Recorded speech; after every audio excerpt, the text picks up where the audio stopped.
Hello everyone, welcome back to Dakshata academy channel. तो chemistry series में last topic हमने cover किया था रेडियो एक्टिविटी या रेडियो धर्मिता के बारे में। तो बेसिक चीज़ें हमने डिस्कस की थी, क्या उसका इंट्रोडक्शन है, क्या एप्लीकेशन है, ये सब हमने डिस्कस कर लिया था। तो आगे उसी टॉपिक को आगे आज हम बढ़ाते हैं। तो रेडियो एक्टिविटी, तो सबसे पहले तो हमने देखा था कि रेडियो एक्टिव, अगर हम पीरियोडिक टेबल देखें, हमारा आवर्त सारणी देखें, तो उसमें सारे के सारे एलिमेंट्स को हम नहीं कह सकते कि सभी एलिमेंट्स जो है आपको रेडियो एक्टिव जो प्रॉपर्टी है, रेडियो एक्टिविटी की जो प्रॉपर्टीज़ है वो प्रॉपर्टीज़ शो करेंगे। कुछ ही ऐसे एलिमेंट्स हैं जो कि रेडियो एक्टिविटी शो करते हैं। तो रेडियो एक्टिविटी शो करने के पीछे मतलब मेन कारण हमने देखा था कि उसके पीछे जो मेन कारण क्या था कि क्यों ऐसा होता है कि कुछ ही जो एलिमेंट्स हैं वो रेडियो एक्टिव प्रॉपर्टीज शो करते हैं। तो उसका मेन रीजन था अनस्टेबल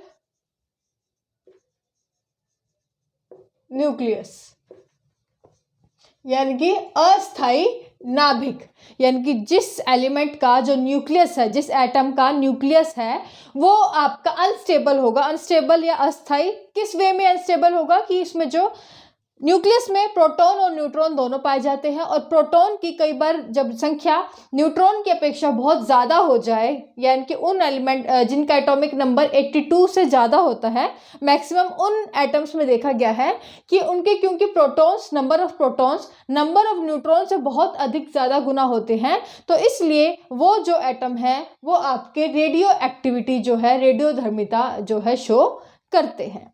तो इसी सीरीज में आज हम देखेंगे कि जो मेन चीज़ें आज के टॉपिक में हमें पढ़नी है वो पढ़ना है आपका nuclear fission and nuclear fusion.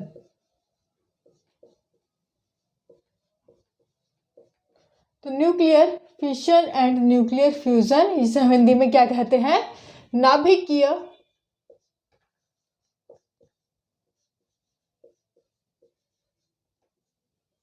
विखंडन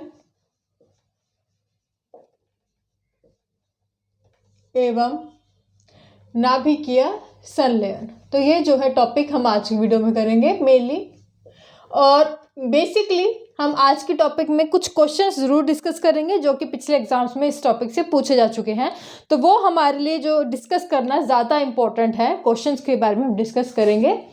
तो अनस्टेबल न्यूक्लियस होने का हमने मतलब बताया कि क्योंकि अनस्टेबल न्यूक्लियस होता है इसलिए जो है ऐसे एटम्स क्या होते हैं आपके, ऐसे एलिमेंट्स जो है आपका रेडियो एक्टिव प्रॉपर्टीज जो है शो करते हैं। अब जो आपकी न्यूक्लियर रिएक्शंस होती हैं, क्या मैंने बोला, न्यूक्लियर रिएक्शंस या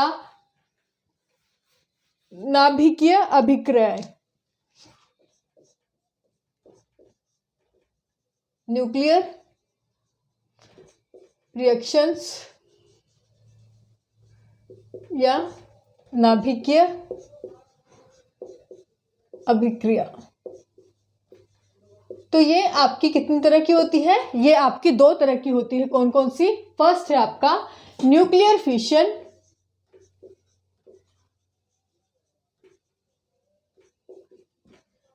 जिसे हिंदी में हम क्या कहते हैं, न्यूक्लियर नाभिकीय विखंडन, और सेकंड है आपकी न्यूक्लियर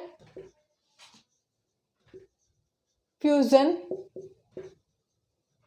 या नाभिकीय संलयन। तो दो तरह की जो है आपका न्यूक्लियर रिएक्शंस होती है, नाभिकीय प्रक्रियाएं जो है आपकी होती है, नाभिकीय प्रक्रिया। और इन दोनों रिएक्शंस को आज की वीडियो में हमें डिस्कस करना है। और एक और चीज, जो ये न्यूक्लियर रिएक्शंस है, न्यूक्लियर फिशन और न्यूक्लियर फ्यूजन, इसके बारे में सबसे पहले किसने बताया था, जिसे हम फादर ऑफ न्यूक्लियर केमिस्ट्री भी कहते हैं। तो वो साइंटिस्ट का नाम लिख लें आप, ओटो होमन। ओटो होमन, तो इन्होंने जो है सबसे पहले न्यूक्लियर रिएक्शंस के बारे में बताया, और इसे हम क्या कहते हैं, इन्हें हम क्या कहते हैं, इन्हें हम फादर ऑफ न्यूक्लियर केमिस्ट्री भी कहते हैं। तो अब हम सबसे पहले देखते हैं कि न्यूक्लियर फिशन, फिशन का मतलब होता है टूटना, फ्यूजन का मतलब फ्यूज होना यानी कि जुड़ना। तो रेडियो एक्टिव एलिमेंट, हम एग्जाम्पल ले लेते हैं आपका यूरेनियम का। तो यूरेनियम कैसा है, यूरेनियम कैसा है, तो यूरेनियम जो है आपका रेडियो एक्टिव एलिमेंट है और इसका जो एटॉमिक नंबर है वो है आपका 92, मास नंबर 235। और इस यूरेनियम को अगर इसकी जो बॉम्बार्डिंग है वो कराई जाए न्यूट्रॉन से, किससे, न्यूट्रॉन, तो ये है आपका न्यूट्रॉन। तो नंबर ऑफ न्यूट्रॉन्स के साथ जो है इसकी बम्बार्डिंग कराया जाए, इसे टकराया जाए, तो ये जो है आपका किस किस में टूट जाता है, ये आपका टूट जाता है बेरियम,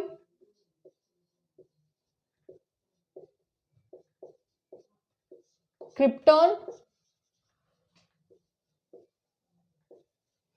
और साथ ही यहाँ एक जो हमने देखा कि नंबर ऑफ जो न्यूट्रॉन के साथ बॉम्बार्डिंग कराई, तो इसके साथ ही यहाँ हमें 3 जो न्यूट्रॉन है यहाँ पर आपको जो है आपको मिलेंगे। तो 3 जो है न्यूट्रॉन यहाँ पर हमें मिलते हैं। और साथ ही जो मेन चीज़ आपको याद रखनी है, जब यूरेनियम की बॉम्बार्डिंग जो है कराई जाती है तो उसके बाद जो है न्यूक्लियर फिशन रिएक्शन में मेनली क्या रिलीज होती है, यहाँ पर आपकी एनर्जी जो है रिलीज होती है। और यही जो रिएक्शन है, यही न्यूक्लियर फिशन का जो ये आपकी एप्लीकेशन है, यही जो आपका फॉर्मूला है वो यूज किया जाता है क्या बनाने के लिए, एटम बम। तो एटम बम या जो आपका परमाणु बम है उसे बनाने के लिए अगर क्वेश्चन पूछा जाए तो कौन सी न्यूक्लियर रिएक्शन यूज की जाती है, तो आप याद रखेंगे न्यूक्लियर फिशन, यानी कि जो नाभिकीय विखंडन है उसके द्वारा जो है आपका एटम बम बनाया जाता है, जिसमें जो है आपके हमने देखा कि यूरेनियम की जो है बॉम्बार्डिंग आपका न्यूट्रॉन्स के साथ जो है कराई गई। तो ये जो है आपको चीज याद रखनी है। उसके अलावा जो अगर हम बात करें, सबसे पहले जो एटम बम था वो किसके द्वारा बनाया गया था, तो सबसे पहले जो एटम बम की जो खोज थी सबसे पहले किसने की, तो वो थे आपके R.O. हिमर। तो सबसे पहले जो एटम बम था वो R.O. हिमर के द्वारा जो है बनाया गया था। तो ये चीज जो है आपको याद रखनी है, बिल्कुल ये चीजें हैं जो है याद रखनी है कि जो यूरेनियम की किस तरह जो है हम एटम बम बनाते हैं और कैसे बनता है, किस तरह अगर देखिए कि कोई एटम बम बनाए तो उसके बाद जो है कहीं विस्फोट हो जाए तो बहुत ज़्यादा एनर्जी जो है उसके बाद निकलती है, बहुत ज़्यादा जो है विनाश होता है। तो किस तरह से ये यूरेनियम ये एक एनर्जी निकालेगा अगर इसमें बॉम्बार्डिंग कराई जाए, कैसे ये एटम बम में काम आता है, ये हम आगे देखेंगे।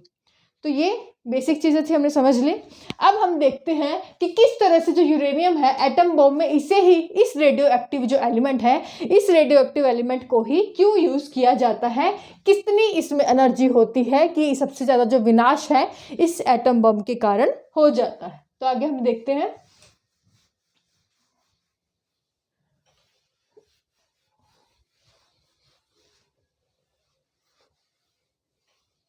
तो यहाँ पर रिएक्शन लिख लें, केमिकल रिएक्शन हमने कहा था कि यूरेनियम आपका जिसका एटॉमिक नंबर 92, मास नंबर 235 और इसकी बॉम्बार्डिंग कराई गई आपकी किसके साथ, न्यूट्रॉन्स के साथ इसकी बॉम्बार्डिंग कराई गई।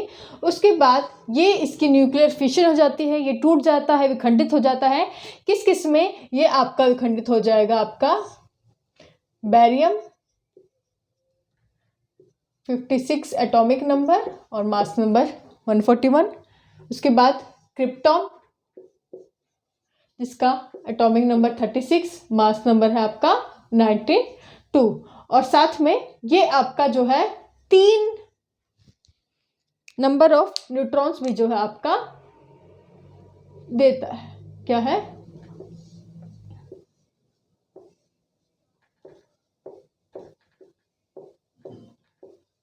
तीन जो नंबर ऑफ न्यूट्रॉन है वो भी रिलीज होते हैं। और साथ ही बड़ी मात्रा में हमने देखा था अभी पहले, साथ ही यहाँ बड़ी मात्रा में क्या रिलीज होती है, वो रिलीज होती है आपकी एनर्जी। अब हमने मान लीजिए कोई जो विस्फोटक लिया है, पदार्थ लिया है यूरेनियम का, वो मान लीजिए कितना लिया है, 10 ग्राम 20 ग्राम, या हम 1 किलो विस्फोटक की बात करते हैं। 1 किलो विस्फोटक हमारे पास है। 1 किलो विस्फोटक में से एक जो आपका यूरेनियम का जो एटम है वो आपका एक नंबर ऑफ न्यूट्रॉन से उसकी जगह बॉम्बार्डिंग कराई जाएगी तो वो आपका 3 न्यूट्रॉन आगे दे देता है और एक एनर्जी जो है आपकी वो रिलीज करता है। अब ये जो 3 नंबर हमारे न्यूट्रॉन निकल कर आएंगे, अब वो जो बाकी हमारे पास बचा हुआ यूरेनियम है उसके साथ उसकी बॉम्बार्डिंग होगी। तो इससे क्या होगा, अब ये जो नंबर ऑफ न्यूट्रॉन है ये आपका किसके साथ रिएक्ट करेगा, एक आगे जो है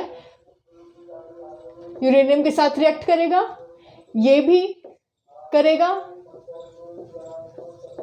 क्योंकि जो न्यूट्रॉन है इसका काम ही क्या है कि जो हमारे पास रेडियो एक्टिव एलिमेंट है ये उसके साथ रिएक्ट कर जाता है, उसके साथ बॉम्बार्डिंग कर लेता है। तो जो हमारा बचा हुआ यूरेनियम है उसके साथ ये आपका जो बॉम्बार्डिंग करेगा। उसके बाद ये दोनों मिलकर फिर रिपीट होंगे और यहाँ पर क्या होगा, यहाँ पर फिर रिएक्शन आगे कंटिन्यू होगी और उसके बाद रिएक्शन के बाद फिर हमें क्या मिलेंगे, फिर से यूरेनियम टूटेगा और ये क्या देगा आपका,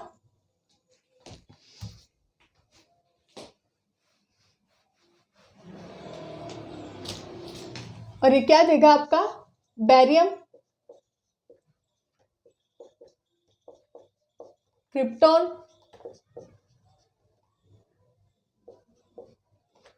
और साथ ही हमने बात की थी, साथ ही जो है एक नंबर ऑफ न्यूट्रॉन जब बॉम्बार्डिंग कराई जाए यूरेनियम के साथ उसके साथ में 3 नंबर ऑफ जो न्यूट्रॉन्स हमें फिर मिल जाते हैं, 3 नंबर ऑफ न्यूट्रॉन फिर मिल जाते हैं। इसी तरह ये आपका नीचे वाला यहाँ पर भी जो है आपका ये न्यूट्रॉन और यूरेनियम टकराएंगे तो आप यहाँ पर भी आपका बेरियम, क्रिप्टॉन और 3 क्रिप्टॉन और 3 नंबर ऑफ न्यूट्रॉन जो है हमें मिल जाएंगे।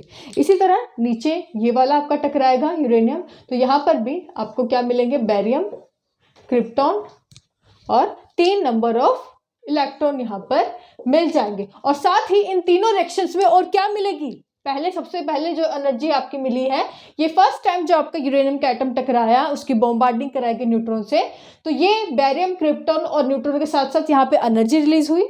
ये आगे 3 न्यूट्रॉन फिर आगे किसी जो एटम के जो हमारा यूरेनियम बचा हुआ है उसके साथ उसकी बॉम्बार्डिंग होगी, फिर से ये जो है आपका आगे रिएक्शंस बनाएंगे 3 फिर जो है आगे फिर न्यूट्रॉन जो है आपके रिलीज होंगे और साथ ही इन तीनों में और साथ क्या रिलीज होगी, इनके साथ बहुत बड़ी मात्रा में एनर्जी जो है आपका रिलीज होगी। तो ये आगे रिएक्शन आपकी कब तक चलती रहेगी, कब तक जो ये जो आपकी विनाशकारी एनर्जी निकलती रहेगी, जब तक जो जितना भी हमारे पास यूरेनियम है, हमने बात की हम 1 किलो यूरेनियम की बात करते हैं, तो जितना हमारा यूरेनियम बचा हुआ है जब तक सारा यूरेनियम जो है आपका उसकी न्यूट्रॉन के साथ बॉम्बार्डिंग होती रहेगी कंटिन्यू आपका जो है, जब तक वो खत्म नहीं होता यूरेनियम, न्यूट्रॉन उसके साथ बॉम्बार्डिंग करते रहेंगे और आगे आगे एक आप ये देखिए तो एक आपकी एक चेन रिएक्शन जो है बन जाती है, जिसमें जो आपकी एनर्जी है हर लेवल पर जो है वो आपकी बढ़ती ही जाती है। इसलिए कहा जाता है कि इतनी सारी जो एनर्जी है एटम बॉम्ब में रिलीज होती है, क्योंकि जब वो रिएक्ट करता है उसमें जो यूरेनियम है वो टूटेगा, तो टूटने के साथ ही वो बहुत ज़्यादा हर लेवल पर एक चेन बनाता है जिसके थ्रू हर लेवल पर जो है एनर्जी और दुगनी होती जाती है।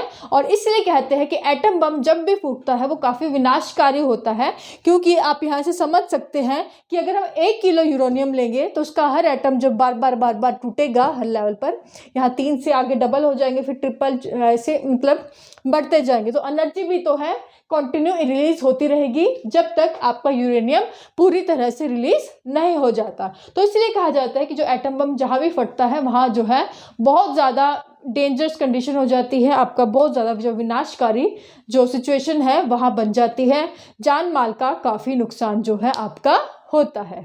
तो इसलिए जो न्यूक्लियर फिशन आपकी रिएक्शन है, न्यूक्लियर फिशन यानी कि नाभिकीय विखंडन, उस रिएक्शन का प्रयोग हम कहाँ करते हैं, उस रिएक्शन का प्रयोग हम एटम बम को बनाने के लिए करते हैं। किसमें करते हैं, एटम बम को बनाने के लिए करते हैं न्यूक्लियर फिशन रिएक्शन या अभिक्रिया का प्रयोग।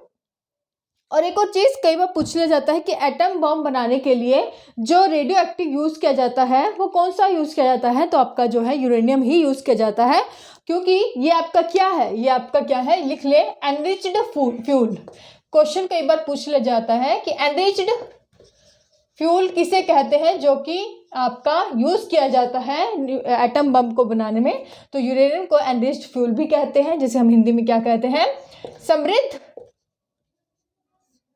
ईंधन।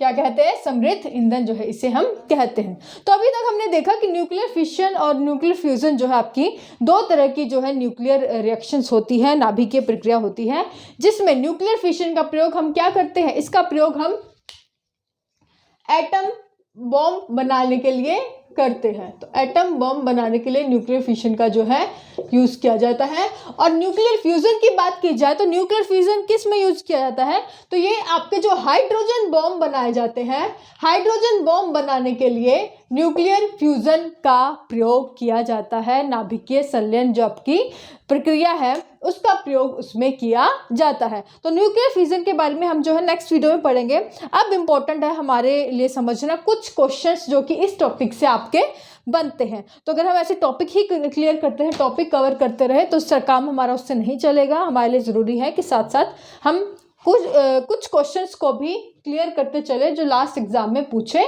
गए हैं। तो ये मैं मिटा रही हूँ। तो अब हम कुछ क्वेश्चंस करते हैं। पहला क्वेश्चन तो यही पूछा गया है कि फादर ऑफ न्यूक्लियर केमिस्ट्री किसे कहते हैं।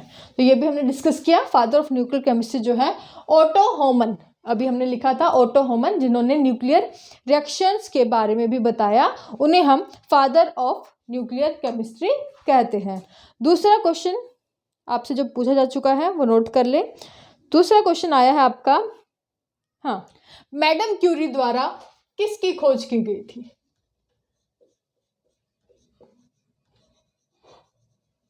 तो मैडम क्यूरी द्वारा किसकी खोज की गई थी। तो मैडम क्यूरी द्वारा आपकी जो हमने बात की थी, दो रेडियो एक्टिव एलिमेंट की खोज की गई थी। कौन कौन से, एक तो रेडियम, रेडियम सबको याद रहता है, लेकिन इन्होंने एक और रेडियो एक्टिव एलिमेंट की खोज की, वो था आपका पोलोलैंड। तो पोलैंड से इनकी जन्मस्थली थी, तो वहां से इन्होंने इसका नाम जो है पोलोलैंड लिख दिया था। सिंबल है PO और इसका है RA। उसके अलावा इन्होंने जो है एक और चीज़ के बारे में बताया था मैडम क्यूरी ने, और वो क्या है आपका क्यूरी टेम्परेचर। क्यूरी टेम्परेचर क्या है, तो मैंने आपसे बताया था जो हमारी फर्स्ट क्लास हुई थी रेडियोएक्टिव की, कि प्रत्येक जो है हर चीज़ का जो है एक जो है निश्चित टेम्परेचर होता है, एक निश्चित जो है फिक्स क्यूरी टेम्परेचर होता है, जिसके बाद जो है उसकी मैग्नेटिक फील्ड जो है ख़त्म हो जाती है और वो उसके बाद काम नहीं कर पाता। तो अगर आपका फ़ोन है, एक सीमा तक आपका जो है वो काम करेगा, उसके बाद वो इतना गर्म हो जाता है अगर आप कंटिन्यू यूज़ करते हैं कि वो अपनी मैग्नेटिक फील्ड जो है खो देता है। तो वो जो टेम्परेचर है वो क्या है, जहाँ तक मैक्सिमम वो वर्क कर पाए उसे हम क्या कहते हैं, क्यूरी टेम्परेचर। तो ये क्वेश्चन पूछा जा चुका है। क्वेश्चन आया था कि which is discovered by madam Curie, madam Curie द्वारा किसकी खोज की गई थी। तो ये तीनों ऑप्शन में थे और लास्ट ऑप्शन था ऑल ऑफ दिस। तो आपका आंसर क्या आना था, all of this. Next question है,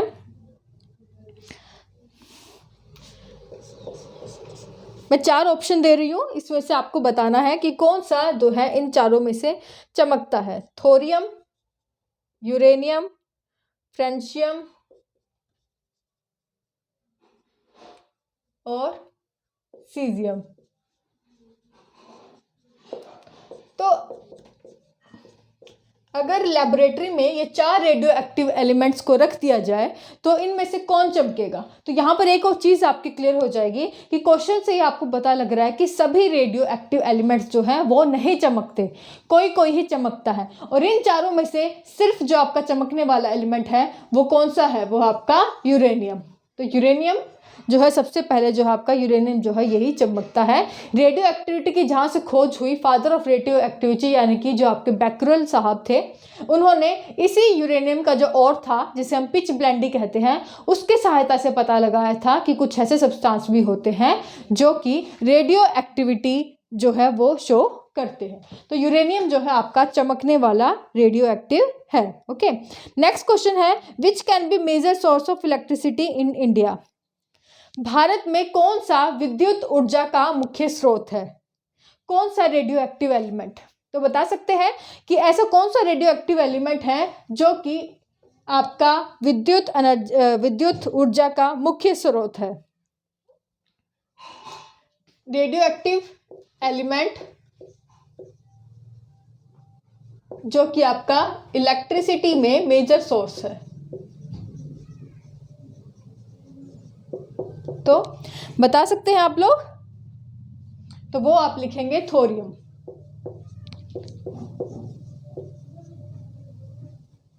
ये क्वेश्चन आ चुके हैं, ये सभी क्वेश्चन। तो थोरियम जो है आपका मेनली यूज किया जाता है आपके इलेक्ट्रिक सोर्स, एज इलेक्ट्रिसिटी में यूज किया जाता है। ये आपका मेन सोर्स है इलेक्ट्रिसिटी के अंदर। तो याद रखें, थोरियम जो है आपका विद्युत ऊर्जा यानी कि जो आपकी इलेक्ट्रिसिटी है उसमें मेनली यूज किया जाता है। ओके। भारत में जो which type of pollution found on bank of Odisha, तो जो आपका ओडिशा का तट है, ओडिशा जो आपका कोस्टल एरिया है, या जो आपका ओडिशा का तटीय क्षेत्र है, वहां पर जो पोल्यूशन है, पोल्यूशन वो किसके कारण होता है? तो पोल्यूशन किसके कारण होता है? कौन से एलिमेंट के जो द्वारा होता है, कौन से सब्सटेंसेस के द्वारा होता है?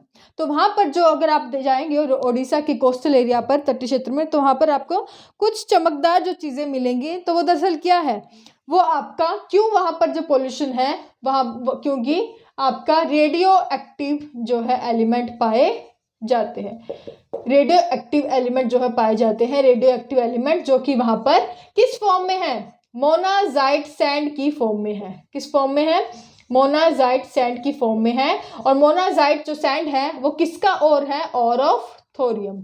तो और मैंने बताया था आपको फर्स्ट क्लास में, और किसे कहते हैं? तो और जो है आपका नेचुरल सब्सटेंस होती है, नेचुरल सैंड होती है, नेचुरल आपके रॉक होती है, जिसमें कोई एक जो है आपका एलिमेंट पाया जाता है। तो जो आपका थोरियम का जो और है वो आपका जो है मोनाजाइट सैंड बनाता है, जो कि वहां पर ओडिशा के तटीय क्षेत्र में जो है पोल्यूशन कोज कर रहा है। तो ये भी क्वेश्चन जो है आपका इम्पोर्टेंट है। तो ये कुछ इंपॉर्टेंट क्वेश्चन थे जो आपके रेडियो एक्टिविटी में से संबंधित हैं। मेनली जो आपका न्यूक्लियर फिशन इस टॉपिक में हमने पढ़ लिया है। तो ये था आज का थोड़ा सा छोटा सा टॉपिक, जिसमें हमने डिस्कस किया कि न्यूक्लियर रिएक्शंस मेनली दो तरह की है, न्यूक्लियर फिशन, न्यूक्लियर फ्यूजन, जिसमें आज हमने न्यूक्लियर फिशन के बारे में पढ़ा है। न्यूक्लियर फिशन यूज की जाती है एटम बॉम्ब बनाने के लिए, न्यूक्लियर फ्यूजन यूज की जाती है हाइड्रोजन बॉम्ब बनाने के लिए, और न्यूक्लियर फिशन ही क्यों यूज की जाती है एटम बॉम्ब बनाने के लिए? तो इसका रीजन हमने देख लिया, कैसे ये जो यूरेनियम है आपका बैरियम क्रिप्टन में टूटता है, उसके बाद आपके न्यूट्रॉन्स को जो है आगे वो 3 नंबर ऑफ न्यूट्रॉन को आगे एक बॉम्बार्ड कराने से, अगर एक यूरेनियम के एटम से आप एक न्यूट्रॉन को बॉम्बार्ड कराएंगे तो क्या दे देगा?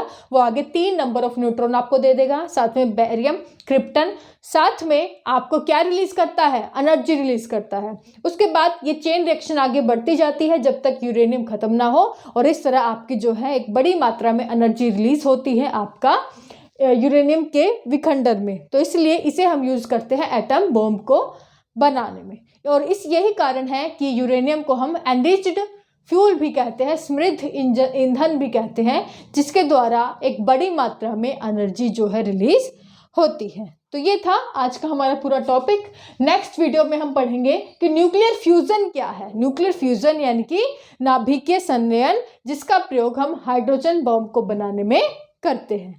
चलिए आज के लिए बस इतना ही। वीडियो अगर अच्छी लगे तो प्लीज़ लाइक करने में कंजूसी मत किया करें, लाइक करें, सब्सक्राइब कर लें, और चैनल को ज़्यादा से ज़्यादा अपने फ्रेंड्स के साथ शेयर ज़रूर करें। और कोई डाउट हो तो आप वीडियो के बाद में मुझे नीचे कमेंट करके पूछ सकते हैं। आप मुझे कमेंट कर सकते हैं, टेलीग्राम ग्रुप पर भी कमेंट कर सकते हैं, इंस्टा पर भी मैसेज कर सकते हैं। लिंक नीचे डिस्क्रिप्शन बॉक्स में दे दिया गया है। आज के लिए बस इतना ही। Thank you so much.